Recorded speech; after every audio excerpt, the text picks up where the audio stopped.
میرے نبی اکرم صلی اللہ تعالیٰ علیہ وسلم نے فرمایا 3 طرح کے لوگ ایسے ہیں کہ ان کی نمازیں ان کے کانوں سے اوپر نہیں جاتی۔ اللہ تعالیٰ کی بارگاہ تک، عرش تک پہنچنا تو دور کی بات، کانوں سے اوپر نہیں جاتی۔ 3 قسم کے لوگ ہیں۔ فرماتے ہیں ایسی عورت جو اس حال میں رات گزارے کہ اس کا خاوند اس سے ناراض تھا، تو اٹھ کے تہجد پڑھے یا عبادت کرے یا صلاۃ اللیل کرے، اس کی نماز اس کے کانوں سے اوپر نہیں جاتی۔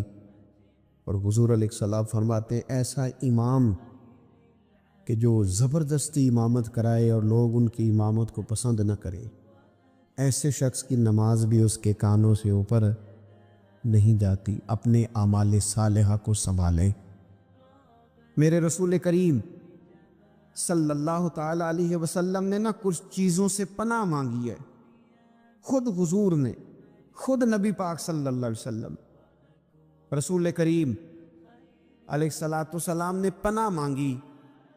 حضور فرمانے لگے اے اللہ مجھے کنجوسی سے، بخیلی سے پناہ عطا فرما۔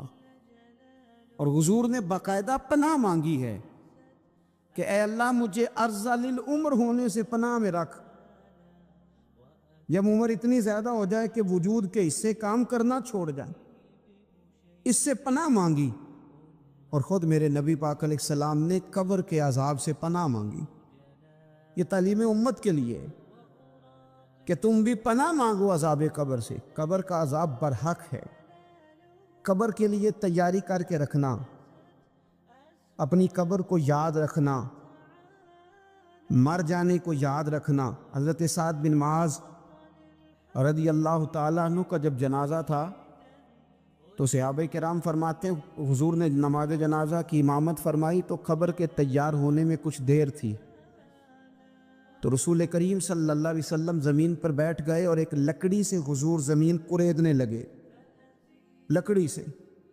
ہم وہ انتظار تھے کہ اللہ کے رسول صلی اللہ علیہ وسلم سر مبارک اٹھائیں، ہمیں کو نصیحت کرے۔ فرماتے حضور نے سر اقدس اٹھایا تو حضور کی آنکھوں میں آنسو تھے، اور رو کے حضور فرمانے لگے، رو کے کہ اس قبر کے عذاب سے رب کی پناہ مانگو اور اس کے لیے تیاری کر لو، یہ بڑا سخت دن ہے۔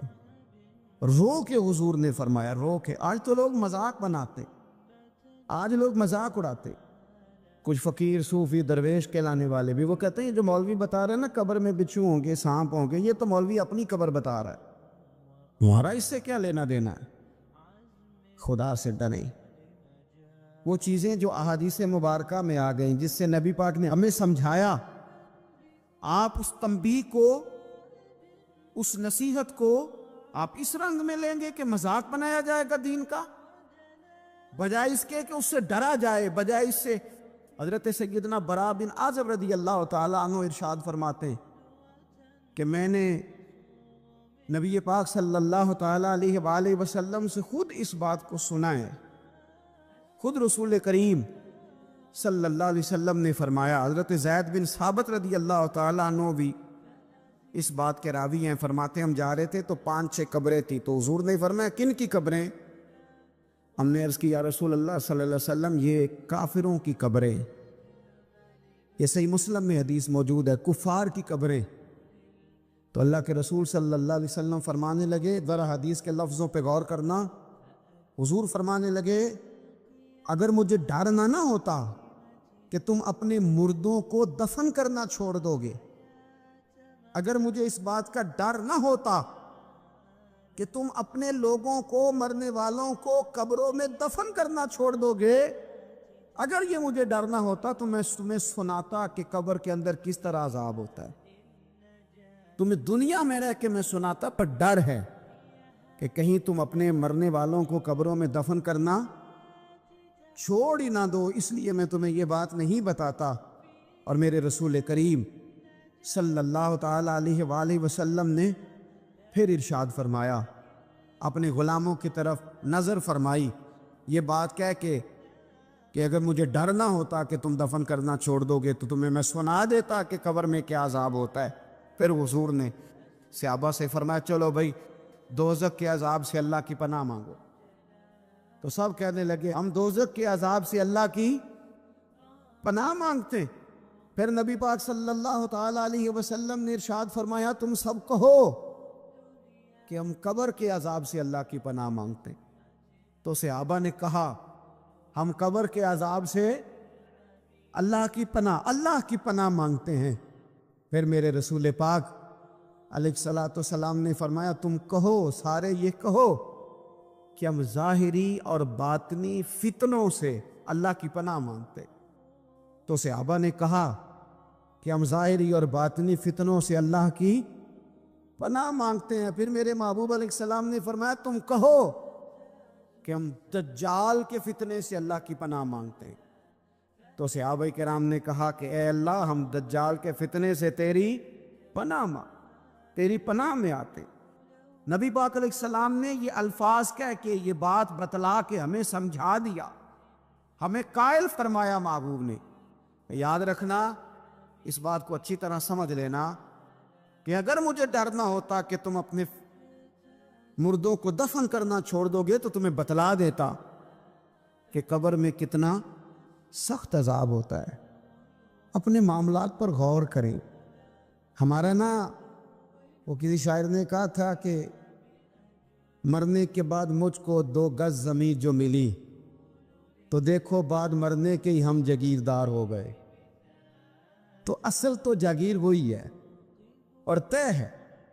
اتنا مرضی اے سی لگا کے کمرہ ٹھنڈا کر لیں، ٹائل پتھر لگا کے اس کو آپ صاف ستھرا کر لیں، اور آپ اٹھنے کی بھی تکلیف نہ کریں، ریموٹ کنٹرول کے ساتھ ہر چیز اپنے کمرے کی آپ کنٹرول کر لیں، پورا ہوادار کر لیں، لیکن آپ بچیں گے تب نہ جب قبر جنت کے باغوں میں سے باغ بنے گی۔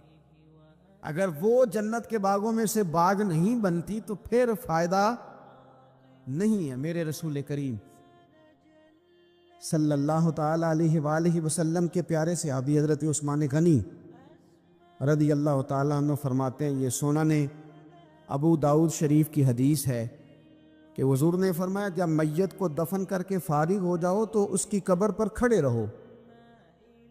خود حضور بھی قبر پر کھڑے رہتے دفن کرنے کے بعد اور فرماتے اس کے ثابت قدم رہنے کی دعا کرو، اس لیے کہ اب اس سے سوال و جواب ہوں گے، اب فرشتے اس کی قبر میں آئیں، اب اس سے پوچھیں گے، اب اس کے ساتھ وہ امتحان ہوگا، تو اس کے لیے دعا کرو، قبر پہ کھڑے ہو کے دعا مانگو۔ ایک حدیث میں فرمایا کہ اتنی دیر دعا مانگو کہ جتنی دیر اونٹ ذبح کر کے کھال اتار کے گوشت بنا کے، اونٹ ذبح کرنا سب سے زیادہ مشکل ہے، اونٹ ذبح کر کے کھال اتار کے گوشت بنا کے بانٹ دیتے ہو، اتنی دیر مرنے والے کی قبر پہ کھڑے رہ کے دعا مانگا کرو، کیونکہ اب فرشتے آئیں گے، سوال و جواب ہوگا۔ تو عذاب قبر، مصنف عبد الرزاق میں حدیث ہے کہ ایک بندے کو صرف ایک کوڑا مارا گیا تھا قبر میں، ایک کوڑا، ایک درہ، تو اس کی ساری قبر میں آگ بھڑک اٹھی تھی۔ تو پوچھتا ہے کہ یہ ایک کوڑا مجھے کیوں مارا گیا؟ تو انہوں نے کہا ایک وجہ تو یہ تھی کہ تو پاکی پلیدی کا خیال نہیں کرتا تھا، اور دوسری وجہ یہ تھی کہ ایک دفعہ ایک مظلوم نے تجھ سے کہا تھا میری مدد کر، اور تو مدد کرنے پہ قادر تھا، تیرے اندر ہمت تھی، اور تو اس کی مدد کے لیے تیار نہیں ہوا۔ وہ ہمارا مشہور فکر ہے نا کہ سانو کی لگے، پرائی لڑائی پرائی آگن وسی گھر کیوں لے آئیے۔ تو وہ جو ہمارا خاص معاملہ ہے نا کہ کسی کی مدد نہیں کرنی، وہ ہمیں خراب کرتی ہے، ہمارے حالات بگڑ جاتے ہیں۔ ہم مدد کرنے پہ قادر ہوتے ہیں پر کسی مظلوم کی مدد، ایک کوڑا لگا تو پوری قبر میں آگ بھڑک اٹھی۔ عذاب قبر سے اللہ کی پناہ مانگی جائے، ڈرا جائے، اور آخرت کے لیے، قبر کے لیے تیار۔ قرآن مجید نے کہا وَإِذَا الْقُبُورُ بُعْثِرَتْ، جب قبریں کریدی جائیں گی نا تو عَلِمَتْ نَفْسٌ مَا قَدَّمَتْ وَأَخَّرَتْ، پھر ہر جان لے گی کہ اس نے آگے کیا بھیجا اور پیچھے کیا چھوڑا۔ میرے عزیز، اپنی قبر کے لیے، اپنی آخرت کے لیے فکر کریں، تیاری کریں۔ مولا رومی ایک بڑی خوبصورت مثال دیتے ہیں اور بڑے شاندار انداز میں بات سمجھاتے ہیں۔ وہ کہتے ہیں مصر کے اندر نا ایک رواج تھا کہ وہ سال کے آخر میں، سمجھ لیں ذی الحج کے آخری دن، یا جس طرح آج کل لوگ جنوری فروری سے کام چلاتے، تو وہ دسمبر کی آخری تاریخ کو نا پچھلے بادشاہ کو معطل کر دیتے تھے، اور یکم تاریخ کو وہ جا کے دریا کے کنارے کھڑے ہوتے تھے تو کشتی آتی تھی، جو پہلا آدمی اترتا تھا اسے بادشاہ بنا لیتے تھے، پورا سال اس کی بات مانتے، اور سال کے آخر میں جا کے پھر اس کو جنگل میں، جہاں جنگل میں درندے تھے، جھاڑیاں تھیں، خوفناک جگہ تھی، وہاں جا کے چھوڑ آتے تھے، درندے اسے پھاڑ ڈالتے۔ تو ایک سال ایک دانشمند آدمی اترا، وہ اس کو انہوں نے کہا کہ بھئی تو ہمارا بادشاہ ہے۔ انہوں نے کہا یہ کیا بات ہوئی؟ تو بادشاہ ہوں تو کیا مطلب؟ انہوں نے کہا جی ہمارا اصول ہے، پورا سال تیری بات مانیں گے، سال کے بعد جنگل میں چھوڑ آئیں گے۔ کہنے لگا سال تو بات مانو گے نا؟ انہوں نے کہا ہاں۔ کہنے لگا اچھا پھر سب سے پہلے مجھے وہ جنگل دکھاؤ جس میں تم نے آخر میں چھوڑ کے آنا، پہلے مکان کے پہلے سوسائٹی میں گھر کے پہلے قبرستان کی طرف حاضری۔ قرآن پاک کی جو ترتیب ہے نا موت و حیات کی، پتہ کس طرح؟ الذی خلق الموت والحیات، وہ رب جس نے موت اور زندگی پیدا کی۔ قرآن زندگی کا ذکر بعد میں کرتا ہے، موت کا ذکر ہے۔ تو ملا رومی کہتے ہیں وہ آدمی کہنے لگا پہلے دکھاؤ نا کہاں سال کے بعد لے کے جاؤ گے؟ تو انہوں نے جا کے وہ جگہ دکھائی، اس جنگل میں سال کے بعد ہم نے آپ کو لے کے آ کے چھوڑنا ہے۔ تو کہنے لگا ختم ہو گئی بات، اسی جنگل میں چھوڑو گے نا؟ کوئی اور تو نہیں کہا جی اسی میں چھوڑیں گے۔ کہنے لگا بالکل ٹھیک ہے۔ پہلا حکم تخت پہ بیٹھ سے اس نے یہ کیا کہ جنگل کے اندر جتنی خاردار جھاڑیاں ساری کاٹ دو، اس جنگل میں جہاں آخر میں جانا ہے وہ ساری جھاڑیاں کاٹ دی۔ پھر کہنے لگا جتنے درندے ہیں نا جہاں وہ سارے مار دو، درندے مار دیے۔ کہنے لگا اب ہل چلاؤ، کیاریاں بناؤ، پھول لگاؤ، گلاب لگاؤ، چنبیلی لگاؤ، کرو اس کے اندر خوشبوئیں۔ وہ سارا سال وہ باغ کی تیاری کرتا رہا۔ سال کے بعد انہوں نے چارپائی پہ باندھا، جب اس باغ میں لے کے جا رہے تھے تو پرانے بادشاہ کہتے تھے نا نہیں میں نے نہیں جانا، چھوڑ دو، اتار دو، معاف کر دو۔ یہ پتہ کیا کہہ رہا تھا؟ کہہ رہا تھا عجلونی، ذرا جلدی کرو، ذرا جلدی کرو، جلدی کرو، مجھے لے جاؤ قبر میں اور جلدی سے مجھے وہاں چھوڑ کے آؤ جنگل میں۔ کیوں بھلا؟ اس لیے کہ اس نے فارغ بیٹھ کے موج نہیں کی، اس نے اپنی آخری جگہ کے پھل پودوں کی تیاری کی۔ او میرے بھائی، ہمارے پاس پیسہ آتا ہے تو گاڑی نہیں آتی ہے، اگر تھوڑا پیسہ زیادہ بڑھ گیا تو چلو وہاں بھی پلاٹ لے لو۔ کوئی بندہ بھی اپنی آخرت کے لیے، قبر حشر کے لیے سوچنے کو تیار ہے؟ جتنے مکان آپ نے بنانے ہیں نا، بچوں نے بعد میں لڑنا ہے، انہوں نے کہنا کارنے والا ابا مجھے کہہ گیا تھا کارنر والا تیرا ہے، نے کہا تھا مجھے ابا جی، مجھے کہہ گئے تھے کہ تم پہلے بڑا ہو گیا تھا، تو کمائی کرنے لگ گیا تھا، لہذا یہ سارا تیرا ہی ہے۔ وہ سب کو کوئی نہ کوئی بات ابا کان میں کہہ ہی جاتا ہے، سب نے اپنے حصے کی کوئی نہ کوئی بات یاد کی ہوتی۔ ابا نے کہاں جانا ہے؟ جہاں حالت بڑی خراب ہے، جہاں حالات بڑے پیچیدہ ہیں، مہربانی فرمائے وہ جو تیاری ہے نا آخرت کی، یہاں رہ کے قبر کی تیاری کریں، یہاں رہ کے وہاں کے کیڑے مکوڑے ماریں، پھر وہاں جانے میں کوئی پریشانی نہیں ہوگی۔ پھر تو بندہ بھاگ کے جائے گا، بندہ بھاگ کے جائے گا۔ میں سنیا رات قبر دی کالی، پھر کہنے لگے میں تے بھی سنیا اتھے اونے ہونا جدے موڈے کملی کالی۔ تو یہ تو تب ہے نا کہ جب آپ نے اس کے لیے کچھ تیاری کی ہو۔ میرے رسول کریم علیہ السلام نے مومن کی قبر کا حال بھی بتایا۔ یہ تو ہے نا عذاب ان لوگوں کے لیے جو نافرمانی کرنے والے ہیں، یہ ان کی قبر کا حال بتایا۔ تو سنن ترمذی میں، صحیح ابن حبان میں حضرت ابو ہریرہ رضی اللہ تعالیٰ عنہ بیان کرتے ہیں کہ حضور صلی اللہ علیہ وسلم نے فرمایا جب میت کو قبر میں رکھا جاتا ہے تو اس کے پاس سیاہ رنگ والے اور نیلی آنکھوں والے دو فرشتے آتے اور اس کو اٹھا کے بٹھاتے۔ باقی حدیثوں میں 3 ہی سوال ہیں، لیکن اس حدیث میں حضور نے فرمایا انہوں نے بس میرے بارے میں ہی پوچھنا ہے، اٹھا کے بس میرے بارے میں صرف یہ پوچھنا ہے بتا مدینے والے محبوب کے بارے میں دنیا میں کیا کہا کرتا تھا، کیا کہا کرتا تھا ان کے بارے میں دنیا میں۔ تو اعلیٰ حضرت بریلوی تو کہتے ہیں میں نے تو کہہ دینا ہے سرور کہوں کہ مالک و مولا کہوں تجھے، باغ خلیل کا گل زیبا کہوں تجھے، تیرے تو وصف عیب تناہی سے ہیں بری، حیران ہوں میرے شاہ میں کیا کیا کہوں تجھے، لیکن رضا نے ختم سخن اس پہ کر دیا، خالق کا بندہ خلق کا آقا کہوں تجھے۔ اور پیر میر علی شاہ صاحب کہتے ہیں میں نے وہاں یہ کہنا ہے کہ مکھ چند بدر شاہ شانی ہے تے متھ چمک دی لاٹ نورانی ہے، کالی زلف تے اکھ مستانی ہے، مخمور اکھی ہیں مد بریاں، سبحان اللہ۔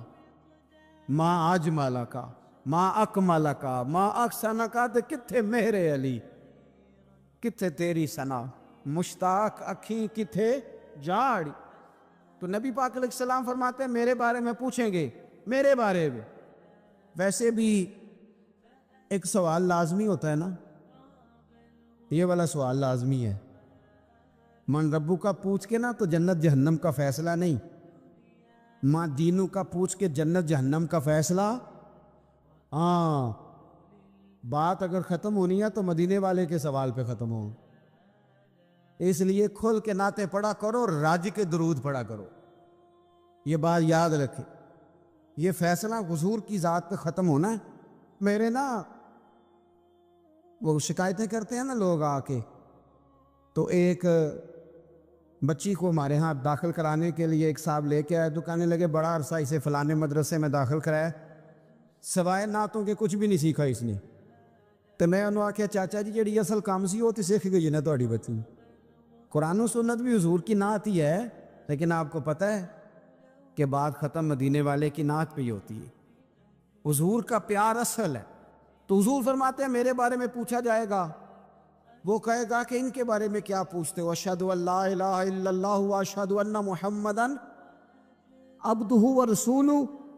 تو فرماتے ہیں پھر اسے نا ایک طرف کھڑکی کھولی جائے گی تو جہنم کا دروازہ دکھایا جائے گا، اور اسے کہا جائے گا اگر تو سوالوں کے صحیح جواب نہ دیتا تو دوزخ میں جاتا، لیکن اب تو نے صحیح جواب دیے ہیں، تو حضور فرماتے ہیں اس کی قبر 70 گز چوڑی اور 70 گز لمبی کر دی جائے گی۔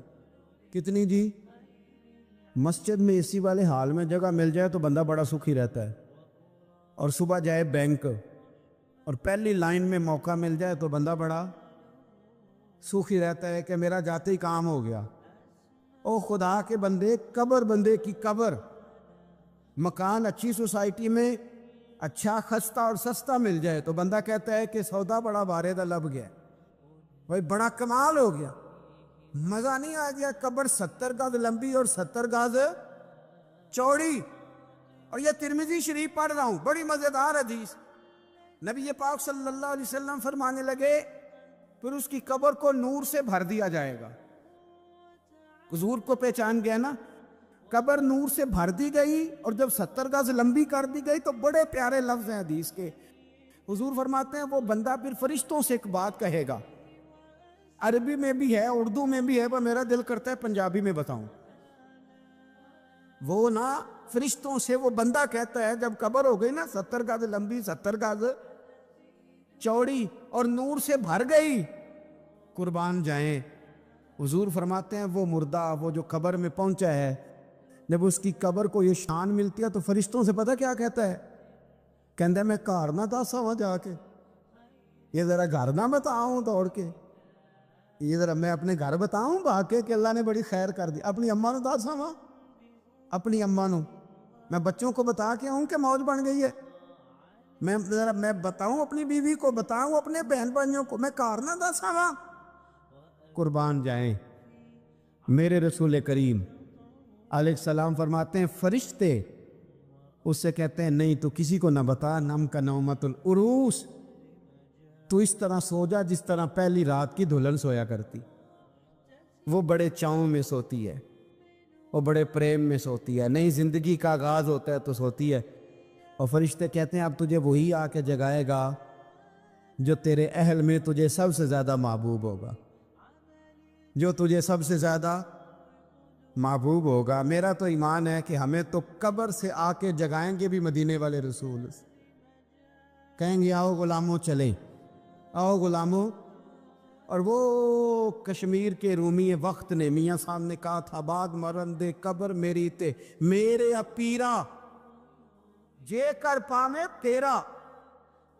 آپ حسن دیکھیں کلام کا اور انداز دیکھیں، بعد مرن دے قبر میری تے میرے اپیرا جے کر پاویں پھیرا تے قبر دے وچوں ہڈیاں اٹھ کے مجرا کر سن تیرا. ایک دفعہ آ تو صحیح, میں لوگوں کو وجد کر کے دکھاؤں گا کہ دیکھو نا وہ آ جائے, وہ آئے ہیں میرے مزار پہ آج, دیکھو ذرا رنگ تو دیکھو کس طرح نرالا اور انوکھا ہو گیا. وہ خود آئے ہیں. مومن کی قبر جنت کا باغ بنے گی, اسے نوازا جائے گا, اسے دیا جائے گا, اسے عطا کیا جائے گا, اسے کہا جائے گا تو سو جا, تو نیند پوری کر, نیند پوری کر. میرے عزیز, کچھ لوگ ایسے ہیں جن سے عذاب قبر ہوگا ہی نہیں. میرے رسول کریم صلی اللہ تعالی علیہ وسلم نے ارشاد فرمایا کہ جو اللہ کے راستے میں شہید ہو گیا, یہ سنن نسائی میں موجود ہے, اسے عذاب قبر نہیں ہوگا, بلکہ ایک حدیث میں تو فرمایا حساب کتاب ہی نہیں ہوگا, اللہ بغیر سوال جواب کے جنت عطا فرما دے. حضرت زید بن ارقم رضی اللہ تعالیٰ عنہ بیمار تھے. یہ ذرا بات سننا میرے کریم کی. اللہ کے پیارے حبیب علیہ السلام تیمارداری کے لیے تشریف لے گئے, تو حضور سید عالم علیہ السلام نے جا کر جناب زید بن ارقم کی طبیعت کو دیکھا تو کمزوری تھی اور وہ پریشان بھی تھے. تو حضور علیہ السلام کو اللہ تعالیٰ نے غیب کے خزانوں کی کنجیاں عطا فرمائی ہیں. قریب مسکرا کے فرمانے لگے, زید اس بیماری سے پریشان نہ ہو, اس سے تو آپ نے ٹھیک ہو جانا ہے. اس روایت پر خاص غور کرنا کیا کہہ رہا ہوں. فرمایا اس سے آپ نے پریشان نہیں ہونا, اس سے تو آپ نے ٹھیک ہو جانا ہے, مسئلہ ہی نہیں. ہاں, اس کے بعد ایک وقت آئے گا آپ کی آنکھوں کی بینائی رخصت ہو جائے گی اور عمر بھی آپ کی لمبی ہوگی. یعنی ایک بڑھاپا, ایک نظر چلی جائے گی. اب آپ یہاں غور کریں سرکار تربیت کیا کر رہے. حضور فرما رہے ہیں یہ جو مشکل ہے یہ تو گزرنے والی ہے, اس کے بعد جو مشکل آنے والی ہے وہ اس سے بڑی ہے. فرمایا زید اس کے بعد آپ کی بینائی چلی جائے گی اور عمر بھی لمبی ہوگی, تو بتائیے اس وقت کیا کریں گے. تو حضرت زید بن ارقم رضی اللہ تعالیٰ عنہ عرض کرنے لگے, یا رسول اللہ میں اللہ کی رضا پر ثواب کی نیت سے صبر کروں گا. معنی کیا ہے, دکھ قبول محمد بخشا راضی رہن پیارے. ٹھیک ہے اگر بینائی جائے گی اور بڑھاپا آئے گا تو قبول کریں گے, رب کی رضا کے لیے ثواب کی نیت سے صبر کریں گے.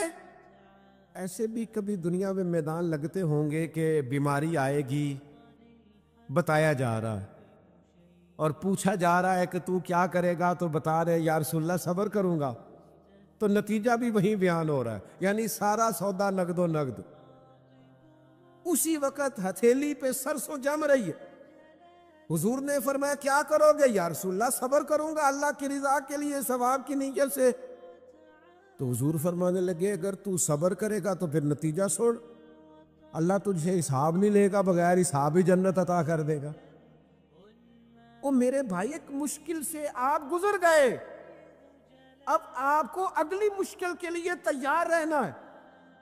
بدر ہو گیا, معرکہ بدر ہو گیا, بہت بڑی کامیابی سمیٹ کے مسلمان لوٹ آئے, پورے کفر پر دھاک بیٹھ گئی, بڑے بڑے موٹے کافر سارے بدر میں مارے گئے. ابو جہل مارا گیا, عتبہ عتیبہ مارے گئے, چوٹی کے کافر مارے گئے. تو کیا اس کے بعد پھر معاملہ ختم ہو گیا؟ اتنی بڑی فتح سمیٹ کر مسلمان آئے, لیکن تھوڑے ہی عرصے کے بعد احد میں جانا پڑا. بھی آپ تو فتح یاب ہو گئے, کامران ہو گئے, اور اس وقت 313 تھے, اب تو 1000 تعداد ہو گئی.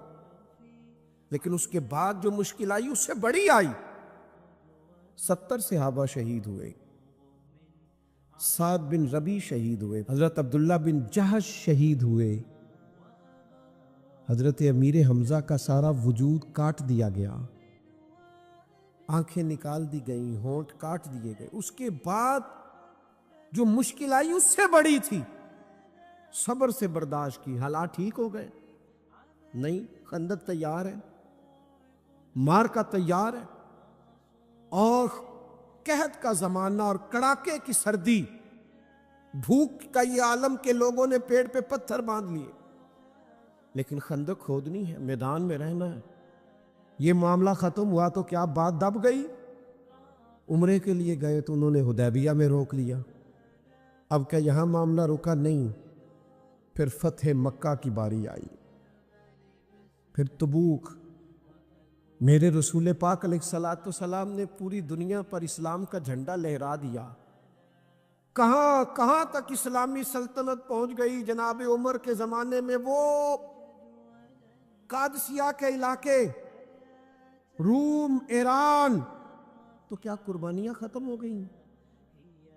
بس طاقت آ گئی، قوت آ گئی، ہمت آ گئی، ہزاروں علاقے زیر نگیں آ گئے، ختم ہو گیا معاملہ؟ نہیں، جناب عمر شہید ہوئے، پھر حضرت عثمان شہید ہوئے، حضرت علی نے 9 سال یا 13 سال کی عمر میں جہاد شروع کیا تھا، عمر میدانوں میں گزری، پھر مولا علی شہید ہوئے۔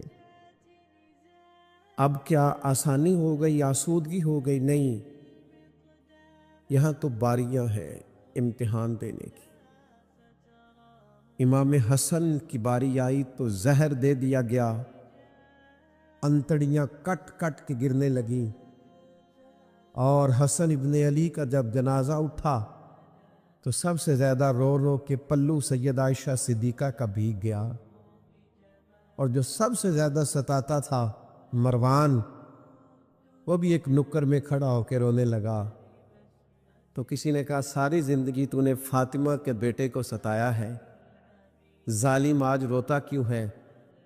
کہنے لگا میری مخالفت اپنے جگہ پر، جو اٹھ کے جا رہا ہے وہ رسول پاک کا مکمل نمونہ تھا۔ اس میں کوئی شک نہیں کہ صبر، رضا، استقامت، حسن عمل، حسن کردار، اخلاق عظیم، یہ ختم تھے، تو یہ امتحان تو جاری رہا۔ امام حسین کی باری آئی، چھوٹے تھے، زیادہ لاڈلے تھے، زیادہ پیارے تھے۔ کچھ لوگ ایک کا لاڈ دیکھتے ہیں، کچھ کئیوں کے لاڈ دیکھتے ہیں۔ نانا کا بھی لاڈ دیکھا، اور والدہ کا بھی دیکھا، والد کا بھی دیکھا، بہنوں کا بھی دیکھا، بڑے بھائی کا بھی دیکھا۔ حسین سب سے لاڈلے تھے۔ حسن کی بھی کیا بات ہے، امام علی مقام کی کیا بات، پر امام حسین سب کے لاڈلے تھے۔ لیکن جب امتحان دینے کی باری کربلا میں آئی تو اکیلے کھڑے تھے، نہ پشت پر نانا، نہ ہاتھ میں شیر خدا کی انگلی، نہ پلٹ کے جا کے ماں کے پلو میں چھپنے کا موقع، نہ حسن موجود ہے کہ بڑے بھائی سے مشورہ لے لیا جائے، کوئی نہیں۔ یہ کون ہے اٹا ہوا، غبار میں اٹا ہوا؟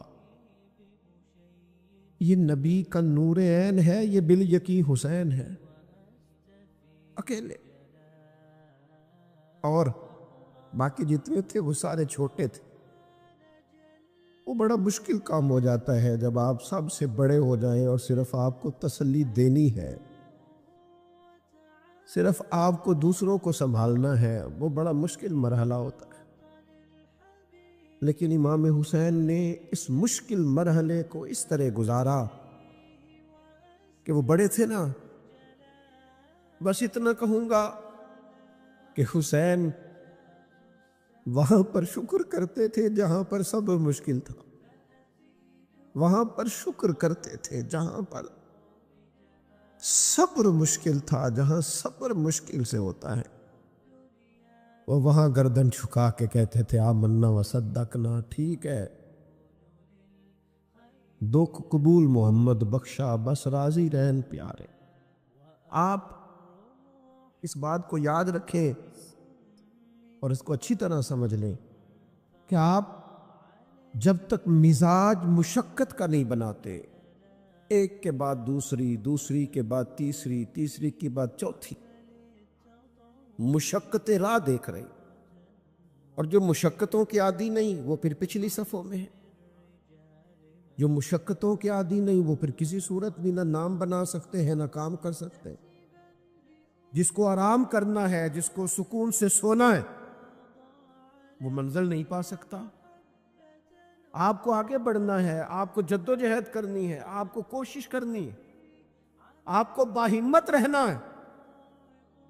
حضرت عمر سے کسی نے کہا تھا کہ میں آپ سے ملنا تو چاہتا تھا اور دوپہر کا ٹائم تھا، میں آیا نہیں، کہیں آپ سو نہ رہے ہو. تو جناب عمر رو پڑے، فرمانے لگے سویا کرتا تھا کبھی، جب سے ابو بکر یہ چابیاں میرے ہاتھ میں دے گئے ہیں نا تو دن کی بات کرتا ہے، میں رات کو نہیں سو پاتا، اٹھ اٹھ کے حضور کی امت کی خبرگیری کرتا ہوں. رات جگے میرا نصیب بن گئے ہیں، آنکھوں کی نیند رخصت ہو گئی ہے، لہجوں میں آرام نکل گیا ہے. اور بھائی جب آپ کو جد و جہد کرنی ہے، جب آپ کو آگے بڑھنا ہے، ذہن بناؤ یار، طبیعت بناؤ، آگے بڑھنا ہے، مشقت کرنی ہے، نیند تھوڑی کم لینی ہے، زبان کے ذائقے مزے کے کھانے تھوڑے کم کرنے. ہم نے اپنی مرضی سے وہ لیتے ہیں، وہ آرام کر رہے ہیں، اس سے تھوڑا اٹھ کر سوچنا. امام علی مقام کا پیغام یہ ہے کہ تو بڑا تب بنے گا جب تیری زندگی محنت والی، کوشش والی، جد و جہد والی ہوگی. اور پھر اس کے بعد کیا کرنا ہے؟ ایک کوشش کرنی ہے. اس کے بعد اگلا کام یہ ہے کہ جہاں رب رکھے نا وہاں رہنا بھی ہے، اس کی رضا پہ.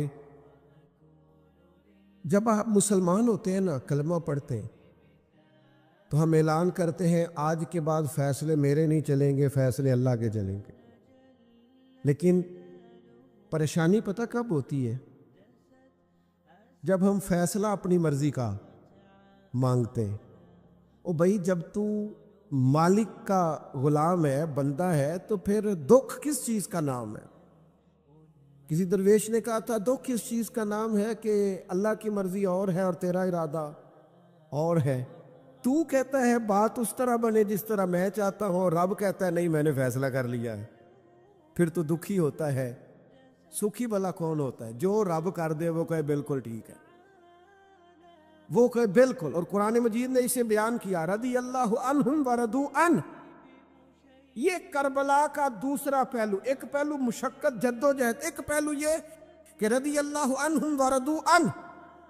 اللہ کہتا ہے میرے بندوں کی شان یہ ہے کہ اللہ ان سے راضی ہے اور وہ اللہ سے راضی ہے. اللہ ان سے راضی ہے اور وہ بھی راضی ہے اللہ سے. اللہ نے جہاں رکھا ہے وہ اللہ سے. ایک پہلو یہ ہے کہ اللہ راضی ہو جائے، ایک پہلو یہ ہے کہ بندہ راضی ہو جائے. رب فرماتا ہے ذالک الفوز العظیم، وہ اللہ سے راضی، اللہ ان سے راضی. یہ بہت بڑی کامیابی ہے. امام محمد غزالی رحمۃ اللہ علیہ سے کسی نے کہا تھا زیادہ مشکل کیا ہے، اللہ کا راضی ہونا کہ بندے کا؟ تو امام صاحب فرمانے لگے رب تو مہربانی بڑا ہے، بڑی جلدی راضی ہو جاتا ہے. دو صرف آنسو بہائے سچی توبہ کے مالک راضی ہے. کسی غریب کی مدد کر دے اخلاص سے اللہ راضی ہے. اللہ تو جلدی راضی ہو جاتا ہے. مشکل یہ ہے کہ بندہ نہیں راضی ہوتا. یہ اس نے ہر روز ایک نئی امید لگائی ہوئی ہے، ہر روز اس کا نیا رنگ ہے. یہ راضی نہیں ہوتا. حضرت موسیٰ علیہ السلام نے اللہ کی بارگاہ میں عرض کی مالک میری قوم یہ عرض کرتی ہے کہ تو بتا تو ہم سے کیسے راضی ہوگا. حضرت موسیٰ اپنی قوم کی عرض لے کر مالک کی بارگاہ میں کوہ طور پہ حاضر ہے. او یارو اسے دل کی تختی پہ لکھ لینا. عرض کی مالک میری قوم کہتی ہے رب کریم کے حضور عرض کریں کہ ہمیں بتائے ہمارا رب ہم سے کیسے راضی ہوگا. تو حضرت کلیم کہتے ہیں جب رب کی بارگاہ میں عرض کیا تو مالک نے فرمایا ان سے جا کے کہو وہ مجھ سے راضی ہو جائیں، بس وہ راضی ہو جائے میں بھی ان سے راضی ہو جاؤں گا. حضرت سیدنا عبداللہ ابن عمر رضی اللہ تعالی عنہ کا صاحبزادہ بڑا سخت علیل ہو گیا. بچے بیمار ہو جائیں تو تکلیف بڑی ہوتی ہے انسان کی طبیعت کو۔ حضرت عبداللہ ابن عمر کے بیٹے بڑے سخت علیل ہو گئے، جناب عبداللہ ابن عمر بڑے پریشان ہیں، کبھی ادھر جاتے ہیں کبھی ادھر جاتے ہیں، اس حکیم کے پاس، اس طبیب سخت پریشان۔ آپ کے دوست احباب دیکھتے ہیں کہ حضرت عبداللہ ابن عمر بڑے سخت آزمائش میں، بیٹے کا انتقال ہو گیا، صحت نہ ہو سکی، اللہ کا حکم آ گیا۔ اب یہ جو انتقال ہے یہ ظاہر ہے بیماری سے زیادہ مشکل کام ہے، بیٹا چلا ہی گیا ہے۔ لیکن وہ لوگ کہتے ہیں جب ہم بعد میں تعزیت کرنے کے لیے گئے تو جناب عبداللہ ابن عمر کو بڑا مطمئن دیکھا، تو ہم نے عرض کی کہ حضور اس وقت تو صرف بیمار تھا تو آپ زیادہ تسلی میں نہیں تھے، اور اب آپ بڑے تسلی میں محسوس ہوتے ہیں، وجہ؟ تو فرمانے لگے جب تک میری ذمہ داری تھا نا میں پریشان تھا، اب خدا کے کرم اور رحمت کی جگہ پہ چلا گیا، اللہ کا فیصلہ آ گیا ہے، اور میں سمجھا ہوں کہ میرا رب اسے اپنی بارگاہ میں بلانا چاہتا ہے، لہذا میں پورے طور پر مطمئن، اب میں اللہ کی رضا پہ پوری طور پر راضی ہوں۔ میرے عزیز جب تک یہ رضا حاصل نہیں، کیا لطیف انداز ہے، وہ ہمارے ایک بڑے زبردست رائٹر تھے صاحبزادہ خورشید احمد گیلانی مرحوم، ان کا ایک مضمون چھپا ایک دفعہ، امت کا پہلا صوفی، تو وہ ٹائٹل دیکھ کر مجھے بڑی تجسس ہوا کہ کس کو، چونکہ ہم صوفیاء کی جماعت ہے، کس بزرگ کا تذکرہ کیا انہوں نے، امت کا سب سے پہلا صوفی۔ تو جب مضمون کھولا تو امت کا سب سے پہلا صوفی انہوں نے جناب صدیق اکبر کو قرار دیا، فرمایا یہ پہلے درویش ہے اس امت کے، حضرت ابو بکر صدیق۔ حضرت ابو بکر صدیق علیل ہو گئے، بیمار ہو گئے، تو یہ دیکھیے ذرا ان کا انداز تصوف۔ تو یار دوست پتہ لینے گئے تو ایک روٹین ہوتی ہے نا، جب لوگ تیماردار کرنے جاتے ہیں تو کہتے ہیں کسی ڈاکٹر کو دکھایا، سب لوگ آپ کے گرد بیٹھے ہیں، تو کہنے لگے ابو بکر طبیب کو دکھایا ہے؟ فرمانے لگے ہاں طبیب دیکھ گیا ہے، اور طبیب دیکھتا رہتا ہے۔ تو کہا پھر طبیب نے کیا کہا ہے؟ کہنے لگے طبیب نے کہا فعال لما یرید، طبیب نے کہا ہے بھئی جو میں چاہتا ہوں نا وہ میں کر دیا کرتا ہوں، جو میرا ارادہ ہوتا ہے پھر وہ میں کر دیتا ہوں، وہ طبیب مجھے کہہ گیا ہے، لہذا جو اس کا ارادہ ہونا ہے اس نے۔ اب وہ جو ارد گرد بیٹھے تھے وہ بھی تو صحابہ تھے نا، اس باریک بات کو فوراً سمجھ گئے، کہنے لگے اللہ تجھے جزا عطا کرے۔ او یارو، تھوڑے دن اگر سکھ سے جینا چاہتے ہو تو ایک ہی علاج ہے، ایک مالک کی رضا میں راضی رہو، نہ سمجھ آئے تو پھر کربلا والے امام حسین کی طرف دیکھنا، وہ نانا کے کندھوں پہ تھے پھر بھی بڑے خوش تھے، وہ ماں کی گود میں تھے پھر بھی بڑے خوش تھے، شیر خدا کی باہوں میں تھے پھر بھی بڑے خوش تھے، حسن کے ساتھ سفر حج پہ تو بھی بڑے راضی تھے، اور جس دن رجب کے مہینے میں مدینہ چھوڑ رہے تھے تو اس دن بھی کہہ رہے تھے مالک میں تیری رضا پہ راضی ہوں۔ اور حسین ابن علی رضی اللہ تعالیٰ عنہ نے ہمیں یہ معیار دیا ہے، جس دن شبیہ مصطفیٰ علی اکبر ان کے گھر میں پیدا ہوئے تھے، حسین اس دن بھی بڑے راضی تھے، اور جب اللہ اکبر کہہ کے زخم کھا کے جناب علی اکبر گھوڑے سے زمین پر تشریف لائے تھے اور جوان بیٹے کو سہارا دے کر انہیں اٹھانا پڑے تھا، حسین اس دن بھی رب کی رضا پہ بڑے راضی تھے۔ اور جب چھوٹا سا بیٹا ان کی گود میں اس کی سانسیں اکھڑ رہی تھی تو امام علی مقام اس وقت بھی اپنے رب کی رضا پہ بڑے ہی راضی تھے، حد ہو گئی۔ جس گلے کو محبوب چومتے تھے اس وقت بھی حسین راضی تھے، اور جب اسی گلے پہ خنجر چل رہے تھے تو امام علی مقام نے یہ نہیں کہا کہ مالک میرا اتنا امتحان، آخر میرے مسئلے کب حل ہوں گے، میری مشکلات کب حل ہوں گی، آخر کس وقت، یہ نہیں فرمایا، بلکہ یہ سارا کچھ سہ کے دونوں ہاتھ زمین پہ بچھا کے سجدہ شکر ادا کر کے کہا مالک جہاں تو رکھے حسین وہاں راضی ہے۔